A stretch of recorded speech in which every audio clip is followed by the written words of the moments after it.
الحمد لله رب العالمين والعاقبة للمتقين والصلاة والسلام على سيد الأنبياء والمرسلين وعلى آله وأصحابه أجمعين أما بعد اللهم صل على سيدنا ومولانا محمد وعلى آل سيدنا ومولانا محمد وبارک وسلم۔ حضرت علی رضی اللہ تعالیٰ عنہ کی 3 پسندیدہ چیزوں کا ذکر ہو رہا تھا۔ حضرت علی رضی اللہ تعالیٰ عنہ نے فرمایا کہ مجھے 3 چیزیں پسند ہیں۔ الخدمت للضیف، مہمان کی خدمت کرنا، مہمان نوازی کرنا۔ نمبر 2، والصوم بالصیف، گرمیوں کے روزے رکھنا۔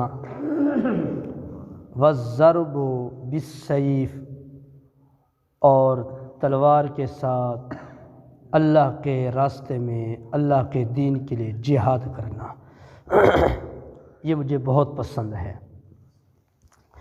جب حضرت علی رضی اللہ تعالیٰ عنہ نے اپنی یہ 3 چیزیں بیان فرما لیں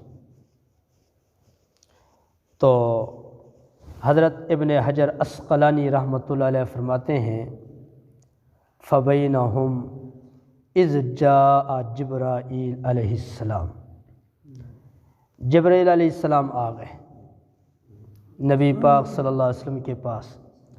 فقال، جبرائیل علیہ السلام نے عرض کیا، اے اللہ کے رسول صلی اللہ علیہ وسلم، ارسلنی اللہ تعالی، اللہ تعالیٰ نے مجھے بھیجا ہے، لما سمع مقالتکم، یہ جو تمہارا مذاکرہ ہو رہا ہے، جس طرح یہ فرش پہ یہ مذاکرہ ہو رہا ہے، عرش والے بھی یہ مذاکرہ سن رہے ہیں کہ نبی نے فرمایا مجھے 3 چیزیں پسند، ابو بکر صدیق نے فرمایا مجھے 3 چیزیں پسند، حضرت عمر نے فرمایا مجھے 3 چیزیں پسند، حضرت عثمان نے فرمایا مجھے 3 چیزیں پسند، علی نے فرمایا مجھے 3 چیزیں پسند۔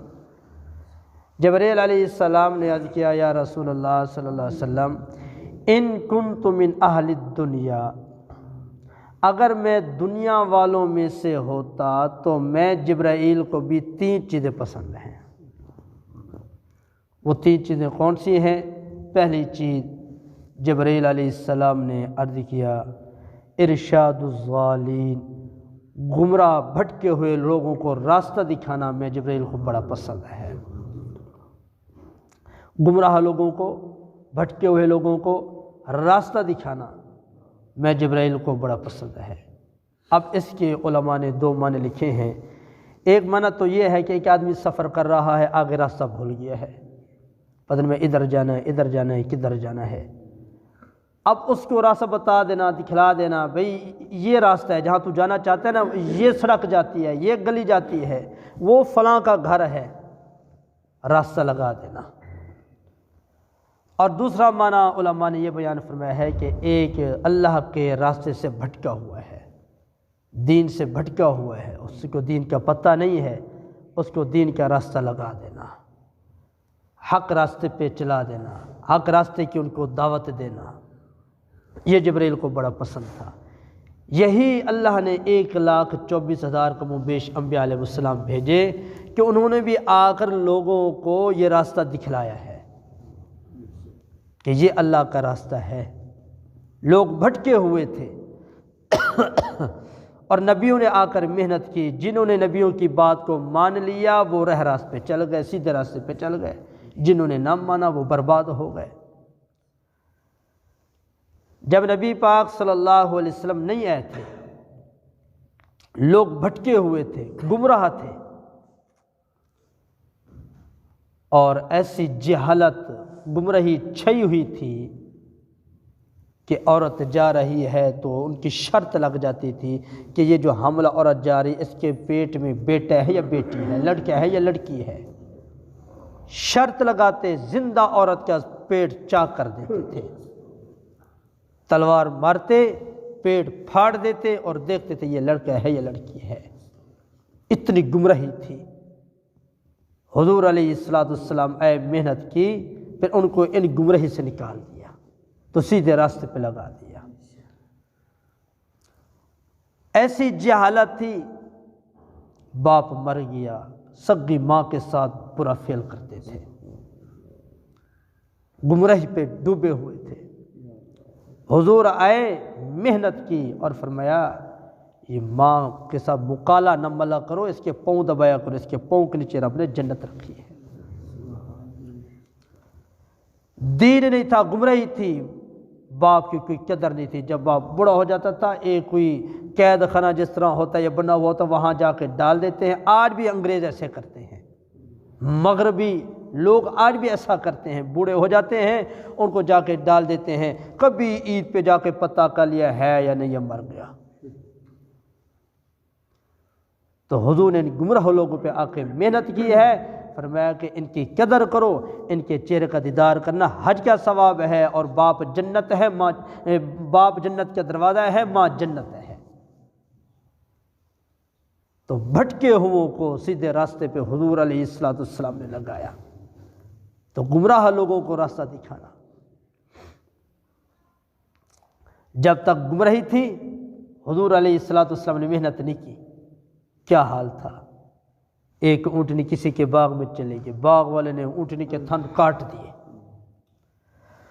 اونٹنی دوڑتی ہوئی چیختی چلاتی ہوئی واپس گھر پہنچی تو اونٹنی کے مالک نے دیکھا میری اونٹنی کے ساتھ یہ کیا کیا ہے، کس نے یہ ظلم کیا ہے؟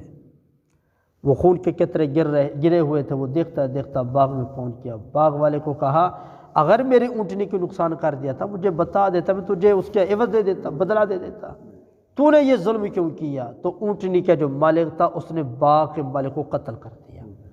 جو باغ کے مالک کے ورثاء تھے وہ آئے، انہوں نے اونٹنی کے مالک کو قتل کر دیا، آپس میں قتل و غارت شروع ہو گئی، کئی قتل ہو گئے۔ یہ گمراہی تھی۔ جب حضور علیہ السلام نے محنت کی، گمراہی کے کھڈوں سے ان کو نکالا اور صراط مستقیم کی لین پہ ان کو لگایا، چلایا، پھر کیا ہوا؟ ایک آدمی منڈی پہ گیا ہوا ہے اونٹ بیچنے کے لیے، دوسرا گیا ہوا ہے خریدنے کے لیے، اس نے کہا کتنے کیا؟ اس نے کہا یہ اتنے کیا؟ فرمایا یہاں ٹھہر جا، رک جا، میں ابھی پیسے لے کے آتا ہوں، یہ میں لے لوں گا۔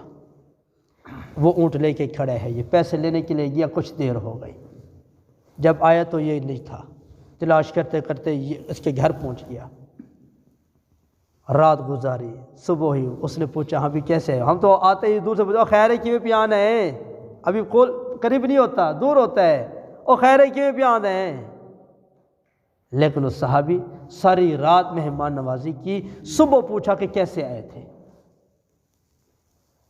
تو اس نے کہا وہ جو کل ہمارا اونٹ کا سودا ہوا تھا نا، میں وہ اونٹ لینے کے لیے آیا ہوں۔ اللہ اکبر۔ اس نے کیا کہا؟ اللہ کے بندے وہ تو رات میں نے ذبح کر کے تجھے کھلا دیا ہے۔ جب گمراہی کے اڈے میں ڈوبے ہوئے تھے، گرے ہوئے تھے، ایک اونٹنی باغ میں چلے گئی، اس کے تھن کاٹ دیے، اس پہ قتل و غارت شروع ہو گئی۔ جب حضور نے محنت کی، گمراہی سے نکالا، راہ رات پہ لگایا، پھر ایک مہمان کے لیے پورا اونٹ ذبح کر دیا۔ اس نے تو آدھا کلو کھایا ہوگا، کلو کھایا، 2 کلو کھایا ہوگا بس، لیکن پورا اونٹ ذبح کر دیا۔ گمراہوں کو راستہ دکھانا، راہ راست پہ لگانا، دین پہ چلانا، یہ میرے نبی صلی اللہ علیہ وسلم کی محنت بھی تھی، اور یہی جبرائیل بھی کہتا ہے ارشاد الظالین، بھٹکے ہوئوں کو، گمراہوں کو راستہ دکھانا میں جبرائیل کو بڑا پسند ہے۔ حضور علیہ السلام نے جب تک محنت نہیں کی تھی، لوگ گمراہی کے اڈوں میں ڈوبے ہوئے تھے۔ کتنی جہالت تھی۔ جو دشمن ہوتا تھا نا، وہ دشمن اپنے دشمن کی گردن اڑا دیتا، سر کو اٹھاتا، اندر سے سر کو صاف کرتا، شراب اٹھا کے اس میں دشمن کی کھوپڑی میں شراب ڈالتے تھے، پھر فخر کر کے وہ پیا کرتے تھے۔ یہ جہالت تھی، اتنی گمراہی میں ڈوبے ہوئے تھے، بھٹکے ہوئے تھے، دشمن کی کھوپڑی میں شراب پی کے فخر اور تکبر کرتے تھے۔ پھر جب حضور علیہ السلام نے محنت کی، ان کو گمراہی کے کھڈوں سے نکالا اور صراط مستقیم پہ چلایا، محنت کی، تو پھر کیا ہوا؟ ایک بکری کی سری ایک گھر میں آتی ہے، وہ کہتے یار میری خیر ہے، میرا فلانا ہمسایہ غریب ہے، اس کو دے دیتا ہوں، میری رات گزر جائے گی، اس کو دے دیا۔ دوسرے گھر میں انہوں نے کہا یار ہماری خیر ہے، فلاں ہمسایہ وہ ہم سے زیادہ مستحق ہے، اس کو دے دیا، انہیں تیسرے کو، چوتھے کو۔ اس سری نے 7 چکر کاٹے، 7 گھروں کا چکر کاٹ کر اس پہلے گھر میں آ گئی۔ تو گمراہوں کو راستہ دکھانا، بھٹکے ہوں کو راستہ لگانا۔ آج دیکھو کتنے ہمارے مسلمان بھائی ہیں، آج کتنے ہم گمراہی پہ چل رہے ہیں۔ کبھی ہم نے سوچا؟ ہم تو ان کو ان کے حال پہ چھوڑ دیتے ہیں، چلو جی ان کی مرضی جیسے ہی کریں نا میرے بھائی، ہمارا فرض ہے، ہمارا حق بنتا ہے، ورنہ ہم سے پوچھا جائے گا۔ ایسا نہ ہو قیامت کے دن ان کا ہاتھ ہو ہمارا گریبان ہو۔ ہم اپنی تو فکر کرتے ہیں، ان کی فکر کیوں نہیں کرتے؟ اسی وجہ سے تو عذاب آئے تھے ایک بستی کے اوپر، جب عذاب آنے لگا اللہ نے فرشتے کو بھیجا، جو پوری بستی کو اٹھا کے الٹا پھینک دو۔ جب آئے تو دیکھو اس میں ایک نیک بندہ تھا، اللہ کی بندگی کرتا تھا، عبادت کرتا تھا۔ فرشتہ واپس گیا، اللہ اس میں تو تیرا نیک بندہ ہے، فرمایا اس کو نیچے پھینکو، ساری بستی کو اس کے اوپر پھینک دو۔ اللہ وہ کیوں؟ فرمایا وہ اپنی تو فکر کرتا تھا، دوسروں کی فکر کیوں نہیں کرتا تھا؟ جس طرح ہمیں اپنی فکر کی ضرورت ہے، دوسروں کی بھی فکر کی ضرورت ہے۔ اگر کہہ دیں گے کوئی بات نہیں، ہماری ذمہ داری یہ ہے، ہماری یہ ہے، نہیں میرے بھائی، اس میں پھر ہمارا نقصان ہوگا، پھر ہماری نماز خطرے میں ہے، ہماری تلاوت خطرے میں ہے، ہمارا ذکر خطرے میں ہے۔ کوئی مانے نہ مانے، لگے رہنا، سمجھاتے رہنا، یہ ہماری ذمہ داری ہے۔ دیکھو اگر صرف 1-2 دفعہ کہہ دینے سے ہمارا فرض ادا ہو جاتا تو حضور صلی اللہ علیہ وسلم بار بار ابو جہل کے پاس کیوں جا رہے ہیں؟ میرے دادا پیر ذوالفقار احمد نقشبندی دامت برکاتہم العالیہ، انہوں نے کتاب میں لکھا ہے، بیان فرما رہے تھے کہ حضور صلی اللہ علیہ وسلم صرف ابو جہل کے پاس 3000 مرتبہ یہ دین کے فکر لے کر گئے، 3000 مرتبہ۔ اور ہمیں شیطان دھوکہ دے دیتا ہے اپنی کرو، اے نہیں مندے، اے جہل نے، اے نا کوئی پتہ کوئی نہیں، اے انہوں کوئی تمیز ہی کوئی نہیں۔ نہ میرے بھائی، اگر صرف یہ کہہ دینا ٹھیک ہے ہم تو مطمئن ہو جائیں گے، لیکن ہماری ذمہ داری پوری نہیں ہوگی۔ ہماری ذمہ داری تب پوری ہوگی کہ ہم ہر وقت ان کے لیے مانگتے بھی رہیں، ان کو کہتے بھی رہیں۔ ہدایت ہمارے ہاتھ میں نہیں ہے، کہنا تو ہمارے بس میں ہے، ہم کہتے رہیں، سمجھاتے رہیں، کرتے رہیں۔ اگر ان کے مقدر میں ہدایت ہے تو ہدایت مل جائے گی، اگر ان کے مقدر میں دھکے ہیں تو ان کو دھکے دنیا آخرت کے مل جائیں گے، ہم تو بری ذمہ ہو جائیں گے، ہماری تو پکڑ نہیں ہوگی نا۔ قیامت والے دن ان کا ہاتھ تو ہمارے گریبان پہ نہیں آئے گا۔ اس لیے کتنے ہمارے بھی مسلمان جو نماز نہیں پڑھتے، کتنے بیچارے مسجد سے دور ہیں، کتنے بیچارے ایسے کتنی پٹڑی سے اترے ہوئے ہیں، کون ان کی فکر کرے گا؟ میری آپ کی ذمہ داری ہے، جس نے بھی کلمہ پڑھے لا الہ الا اللہ محمد رسول اللہ، اس کی یہ ذمہ داری ہے۔ تو اس لیے میں بھی کوشش کرتا ہوں، آپ بھی کوشش کریں۔ آج تک جو کمی کوتاہی یہ شیطان نے ہمیں دھوکے میں رکھا، اس پہ ہم استغفار کرتے ہیں، معافی مانگتے ہیں، اللہ ہمیں اپنی رحمت سے ہمیں معاف فرمائے۔ آئندہ بعد ہم اس ذمہ داری کو اپنی ذمہ داری سمجھ کے کریں۔ تو جبرائیل علیہ السلام کی پہلی پسند ارشاد الضالین، کہ بھٹکے ہوئوں کو راستہ دکھانا، تو ہمیں بھی ایسا کرنا چاہیے، اس کو پسند کرنا چاہیے۔ اللہ ہم سب کو عمل کی